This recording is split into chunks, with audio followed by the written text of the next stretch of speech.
Oi, oi, meus amores! Olá, minha gente! Iniciando aqui mais um Papo Diferente e hoje tem um convidado, né? Um amigo, presidente do PSB e ajudou bastante nas campanhas, Igor. Olá, Aninha. Olá, João Pedro. E aí? Muito obrigado pelo convite do podcast aqui do Papo Diferente. Uma inovação, né? Eu acredito que é a campanha que mais traz coisas novas e também vai de encontro com o que Monte Alto precisa, né? De novidade. Eu sempre digo que João Pedro, ele é um grande idealizador, tem grandes ideias, apesar das vezes, né, ser necessário dar uma podada, mas quem conhece João sabe dessa inovação que ele traz consigo, é algo dele, né? Algo dentro dele. Então, eu acredito que esse podcast aí vai ser sucesso. Eu vi nos comentários, em alguns cortes que tiveram aí no Instagram, no seu e no de João, o pessoal comentando bastante, interagindo muito. E, como eu disse, inovação é o sinônimo de João Pedro, podemos dizer assim. Então, sucesso para todos nós aí. Vamos em frente.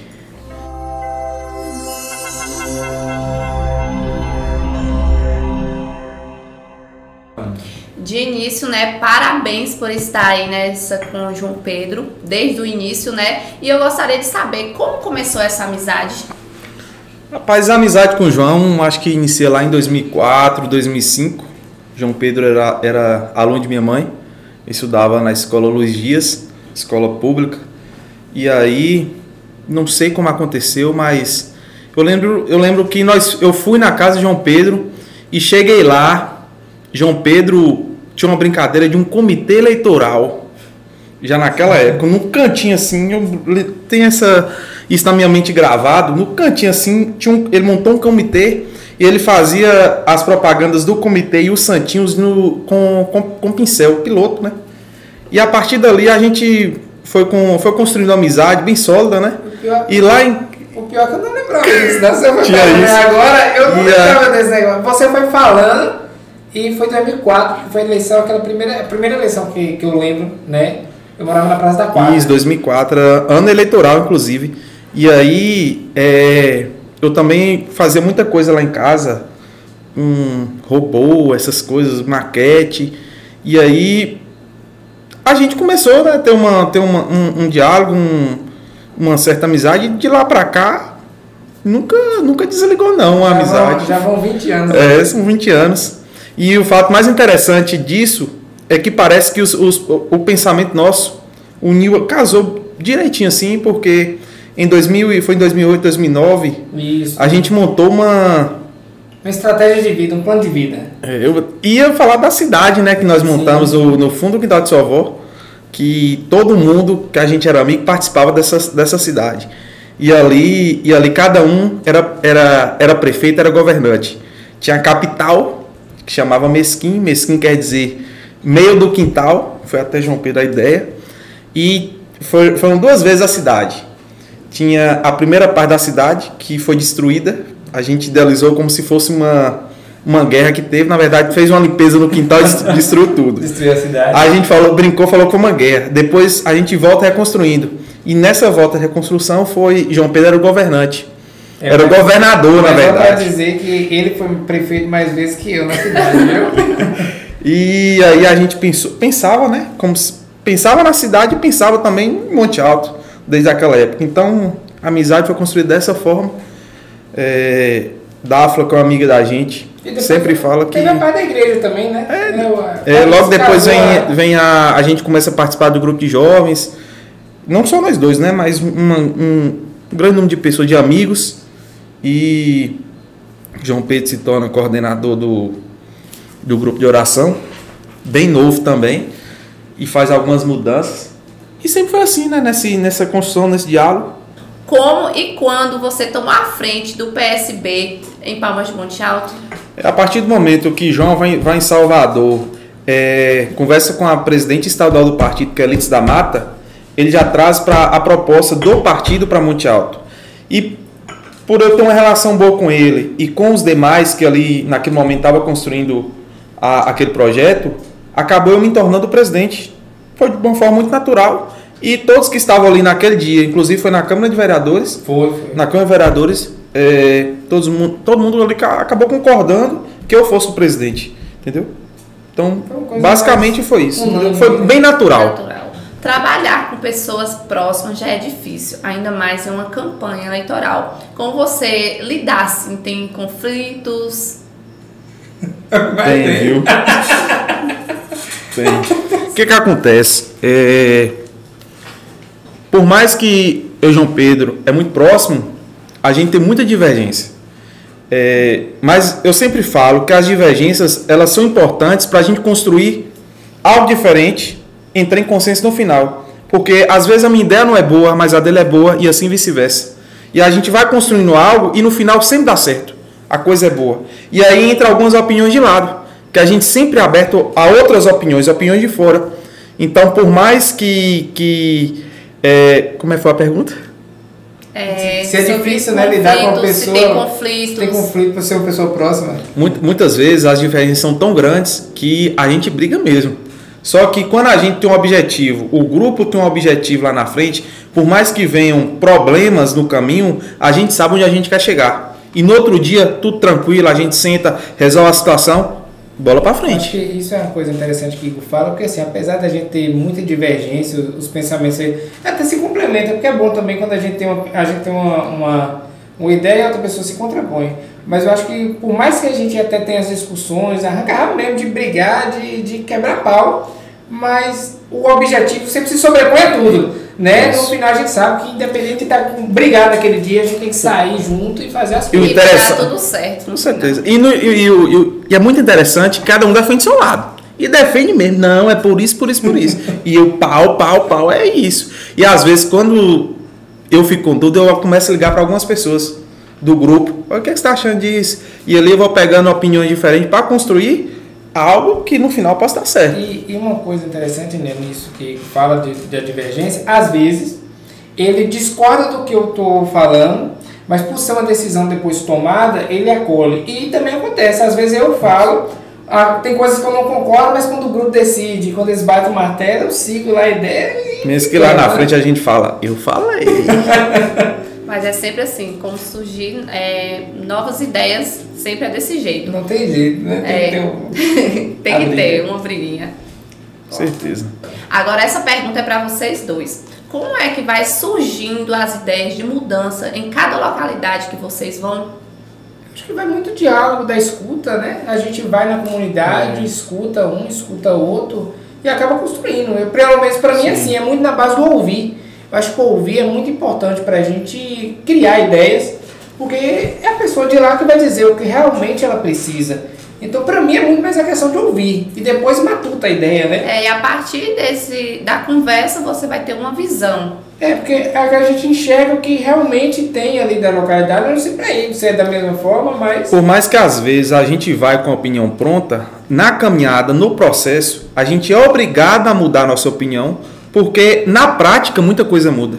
Então, nisso aí a gente muda a nossa opinião. Você percebeu isso? Você observou isso? Então a gente tem que rever aquilo ali. Há uma adaptação, né? Às vezes a gente, por exemplo, já teve localidades que a gente tem um projeto que a gente fala assim, eu acho que é interessante a gente pensar em tal coisa lá.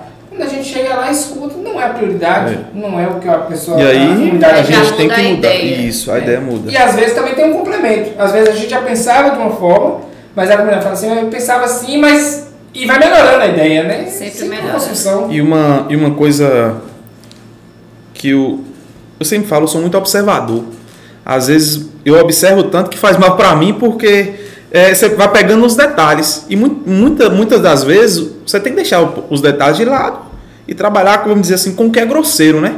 E quando você se apega muito aos detalhes, você perde tempo com o que realmente é importante. Mas essa forma de ser observador, isso vale muito na construção de opinião, na construção de uma ideia. Então, eu acho que é isso. Quando junta a observação, junta a opinião do outro, a vivência daquela pessoa que está lá naquela comunidade, tem aquele estilo de vida diferente, isso ajuda a construir uma ideia. E muitas das vezes, aí que está. Os políticos que nós temos não escutam.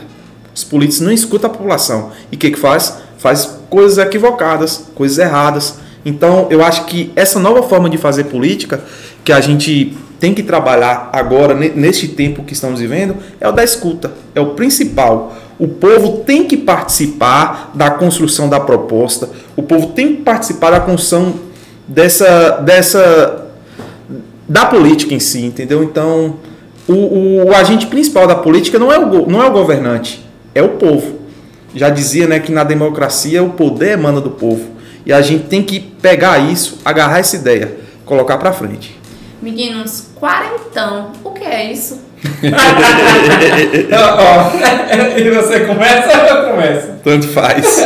Quando a gente foi iniciar a eleição de 2020, a gente tinha pouco recurso mesmo para começar a campanha. Aí Igor e eu juntamos para a gente comprar um carro, né? Aí não tinha dinheiro, a gente foi juntando. E nós dois juntos compramos um carro. Como a gente não tinha dinheiro para comprar um carro muito bom, a gente comprou o que dava, mas a gente sabia que era um Fiat Uno, né? Só que os detalhes do carro, como eram os detalhes do carro aí? Rapaz, aquele carro ali, eu acho que a gente não pode nem chamar de carro, era...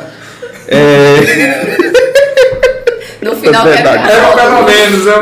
Eu lembro que quando era um Fiat Uno 92, ele era branco, né? O mais engraçado é que no Facebook era o melhor carro do mundo. A propaganda? Propaganda, não, é esse aqui, vamos lá. Fomos em Guanabi pegar esse carro, ver esse carro. Chegando lá, estamos no carro, Rômulo foi com a gente, e aí, fechou o negócio, né? Moço, mas quando nós colocamos esse carro na estrada de chão, se a gente tinha uma roupa branca, ela ficava preta. Eu não gostava de montar no carro, não. E não gostava de dirigir o 40, não. O 40 era completo. Era completo. Não marcava velocidade, não marcava combustível, não tinha freio de mão.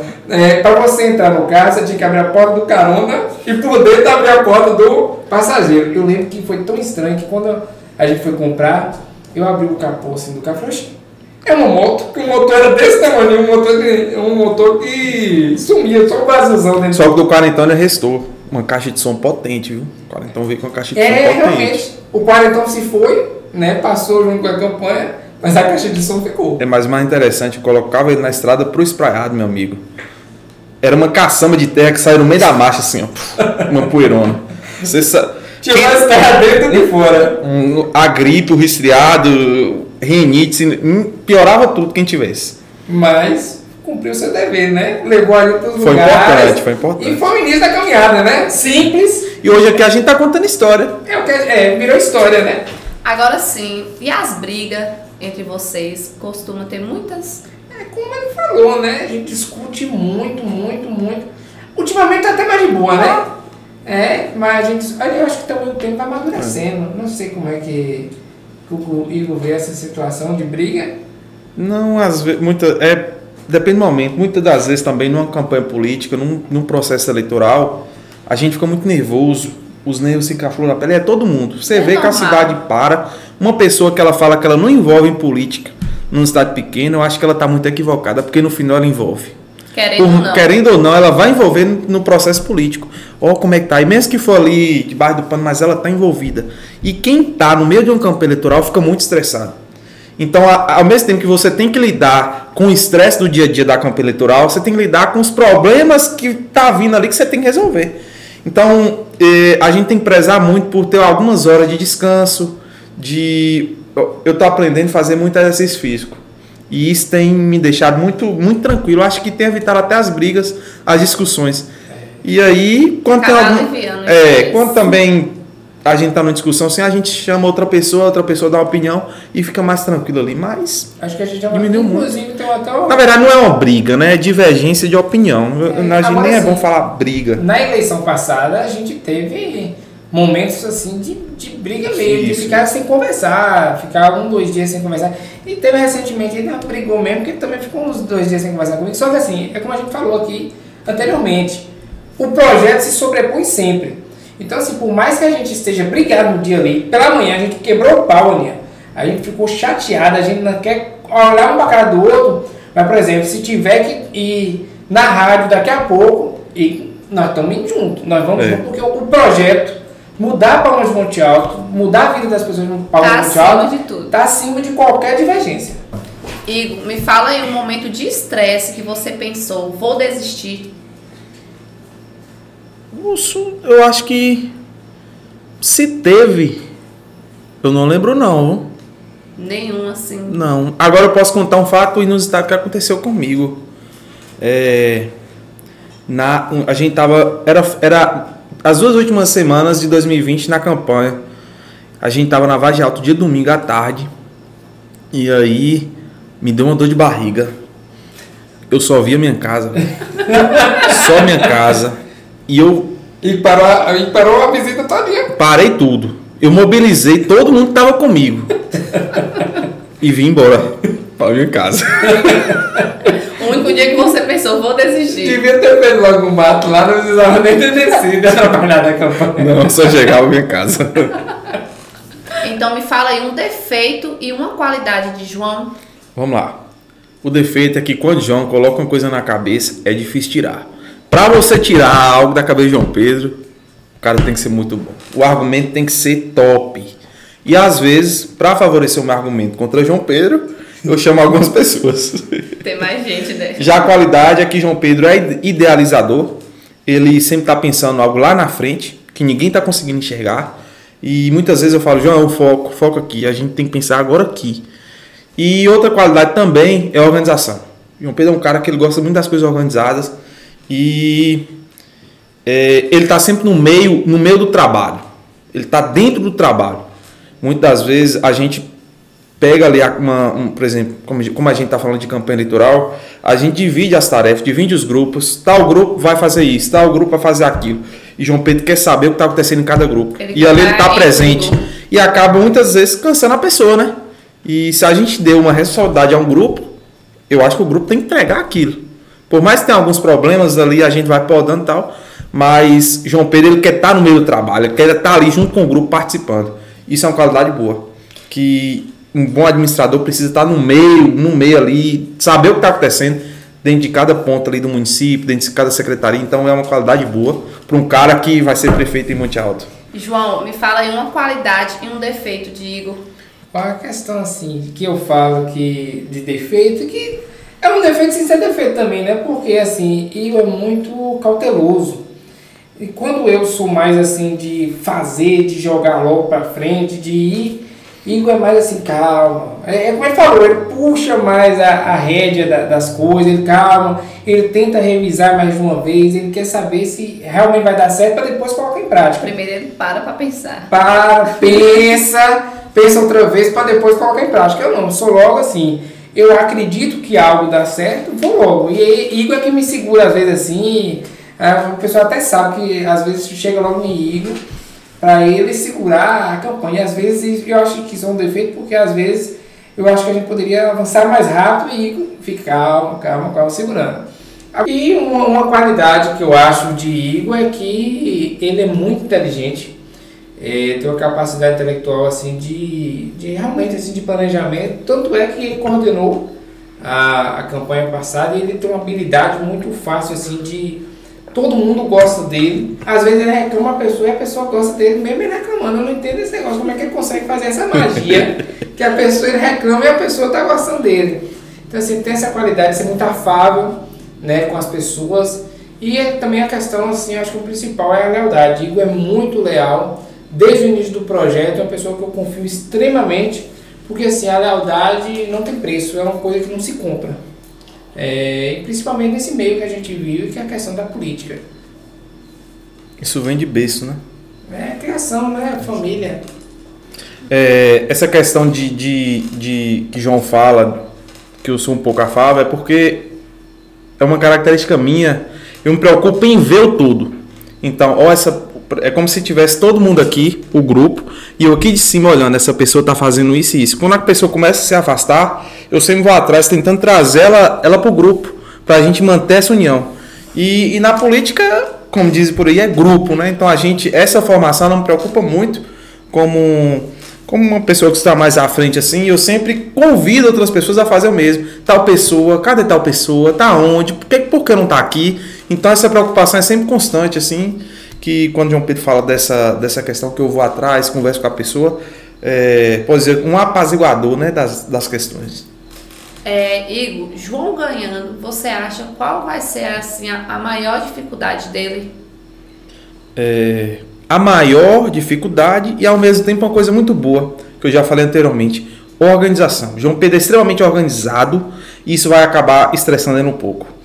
Então, ele vai buscar manter as coisas em ordem, em perfeita ordem. Só que a gente sabe que muitas vezes, principalmente quando você está num algo muito amplo, que é uma prefeitura, que é uma administração pública, você não consegue ter acesso a tudo, você não consegue chegar em todos os lugares, em todas as questões. Então, a maior dificuldade dele vai ser essa, em manter as coisas em ordem, porque ele é extremamente organizado. É uma coisa ruim, mas é extremamente boa, né? E você acha que vai ter muitos desafios? Vai ter muitos desafios, porque nós, como grupo, a gente tem a preocupação de trazer algo inovador para a Palma de Monte Alto, que seja diferente dos que já passaram, dos que estão. Sempre quando alguém vem perguntar quais as propostas, além de da gente ouvir o outro, a gente sempre coloca algo ali que transformador. Eu acho que é o que está faltando em Palma de Monte Alto, assim como em muitos municípios, né? Está faltando essa questão jovem, porque nós estamos em um momento da sociedade que as coisas acontecem muito rápido. E na maioria das vezes, a administração pública não acompanhou isso. Então precisa de algo muito juvenil, digamos assim, algo juvenil na administração pública, algo inovador na administração pública. E eu acho que isso certamente acontecerá. Além das tarefas políticas, né, acompanhar João Pedro, me fala um pouco aí da sua formação e o que você tem a dizer ao homem do campo. Quando a gente começa a conhecer mais, adentrar o meio político, a gente percebe que na política cabe várias áreas. Se você é da área da saúde, você vai encontrar na política um campo amplo. Se você é da área do direito, você vai encontrar na política um campo amplo. Até porque é para todo mundo. E em minha área, a área de ciências agrárias, não é diferente. Principalmente aí, o que a gente vê muito nos jornais, nas mídias, é que o que segura a economia, na maioria das vezes, é a produção rural, né? o que vem do campo. E as políticas públicas, hoje, voltadas para o homem do campo, muitas vezes ela tem que ser revista. Uma coisa que eu percebi com a minha formação dentro da política. Nós temos aí um país gigantesco, dimensões continentais, e isso é o que dificulta muitas vezes a aplicação de políticas públicas. E principalmente para o homem do campo que está no interior dos municípios. Quantas vezes a gente encontra, a gente rodando aí, casas de farinhas que naquele momento, aquela política pública de implantação ela foi importante, foi eficaz, mas agora já não é. Então a política pública, desde sua concepção, desde quando é criada, ela tem que ser ouvida, depois ela tem que ser feita e depois tem que voltar fiscalizando para ver se aquela política pública voltada ao homem do campo, ela está sendo ainda eficaz. E se caso ela não está sendo eficaz, modificar para que ela se torne algo que gere renda e gere emprego para o homem do campo. E assim, na área de agronomia tem uma área chamada extensão rural. E aqui em nosso município a gente vê muito esse déficit. Nós não temos praticamente assistência técnica nenhuma. Então o governo tem que começar a buscar parcerias, principalmente nós temos aí o Sistema S, que é o Senar, nós temos aí empresas privadas que podem ajudar na construção dessa assistência técnica. E o que a gente vê é uma Secretaria de Agricultura que fica presa em documentos no feijão com arroz. Por X questões. Às vezes falta de eficiência, falta de querer trabalhar mesmo. E nós tivemos aí até algumas promessas aí dos outros de governantes aí, de candidatos, que até hoje as coisas não aconteceram. E aí eu pergunto, onde fica o homem do campo, sendo que, olhando para o nosso município, metade dos eleitores do nosso município está na zona rural. O que foi feito neste tempo? Você que está falando aí, você colocou aí da questão da assistência técnica, né? E como você falou, a extensão rural do município é gigante, né? Você vê aqui o mapa, né? Palma de Monte Alto é gigantesco a zona rural, mas com sua formação, o que você acha que pode contribuir com sua formação hoje? Contribui para uma gestão diferente, pode mudar a vida do homem do campo? Mudar para melhor. A primeira coisa é ir aonde deu certo. Nós temos um exemplo aqui, muito próximo de nós, que todo mundo é de conhecimento de todos, a questão do pepino. que acontece é uma parceria, é o privado com o público. Na Bahia, nós temos vários exemplos disso. Região de Irecê, que é ali Presidente Dutra, tem uma região muito produtora de pinha, parceria do poder público com o poder privado. A gente nem se fala a questão lá de Juazeiro, Projeto Formoso, em Bom Jesus da Lapa. E em Palmas de Monte Alto, como nós temos um município muito amplo, nós temos que identificar, a primeira coisa é identificar o potencial de cada região. Região de Casa Velha, Olaria, Mangueira, Barra do Iá. Qual o potencial dessa região? Tem água? Qual é a qualidade dessa água? Qual a cultura que eu posso implantar aqui?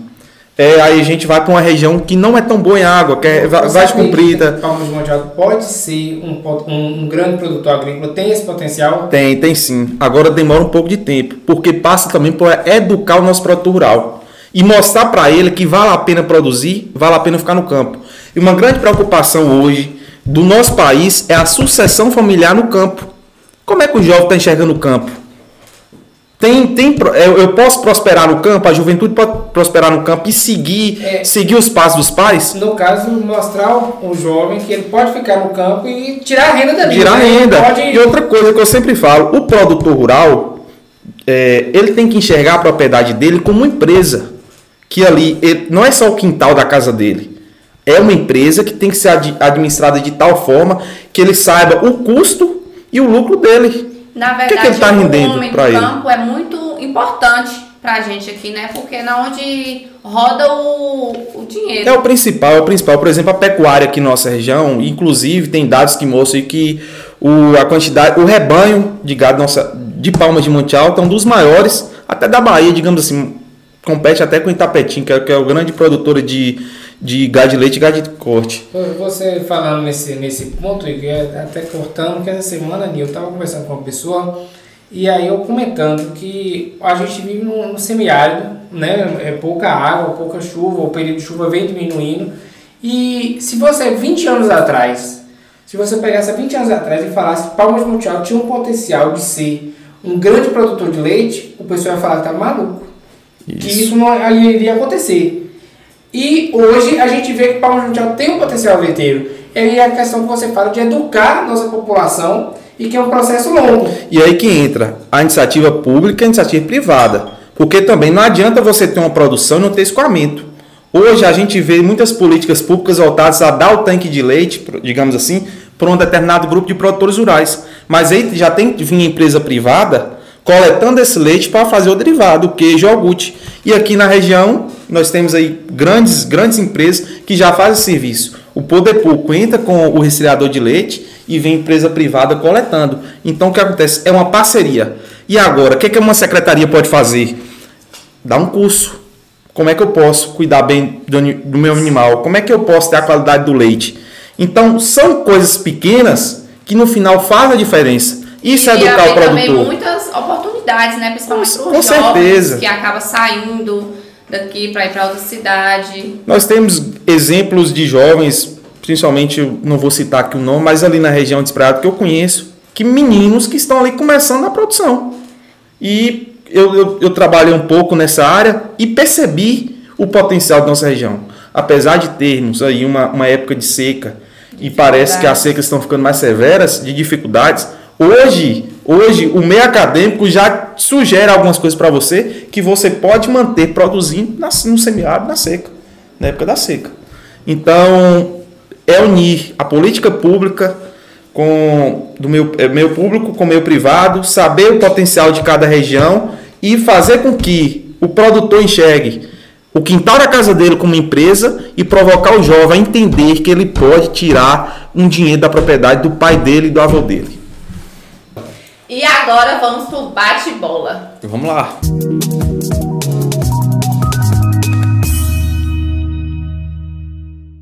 Vamos lá. Grupo. Fundamental. Mudança. Necessária. Eleições 2024. A vitória de João Pedro. Desafio. Todos os dias. Futuro. Estamos construindo. Agricultura. Se o homem do campo não planta, a cidade não come. E por último, como você define foco? Tem um objetivo, persistência e trabalho duro que certamente chegará lá, seja eleição ou na própria vida. Valeu!